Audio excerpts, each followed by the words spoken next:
Mga boss, halip po kayo, meron po tayo ditong diesel generator. Ang brand po Brabus USA. Ayan ha. 6,500 watts silent diesel generator. Agandahan po nito guys, bagong model na po ito. Ayan ha. Meron po siyang remote, dalawa. At meron na po tayong push start. Ayan guys ha. So bagong model po natin to, kakarating lang po. Actually, 3 lang po ang dumating. Ayan guys ha. Ang makina po natin, 100% pure copper. Ayan guys ha. Silent diesel generator. So para paanda rin po ito guys, pakita ko po sa inyo, halip po kayo. On lang po natin yung battery. Ayan guys ha. Try po natin guys, gamit ang remote. Ayan. Kahit saan sa dalawa. Pindutin lang po natin.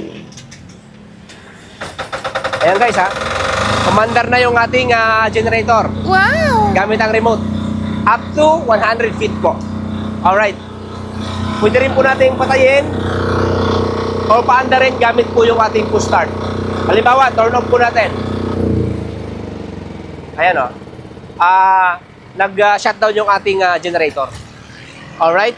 So kung papaanda rin naman natin gamit ang push start, pindutin lang po natin yan. Halip po kayo, pakita ko po sa inyo. Kung papaanda rin po natin gamit ang push start, pindutin lang po natin yan.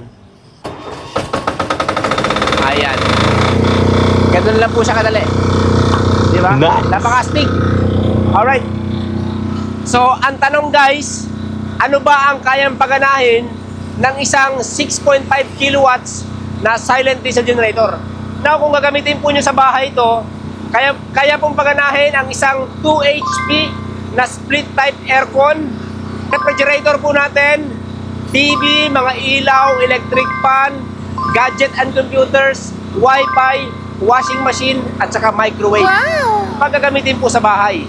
Kapag gagamitin naman po ito sa construction, kaya po ang isang 300 to 400 na amperes na inverter welding machine. Pag power tools naman po, pwede po sa cut-off machine, mga drill at saka grinder, sabay-sabay. Pati mga jackhammer po. Ganun po yung kalakas yung ating generator.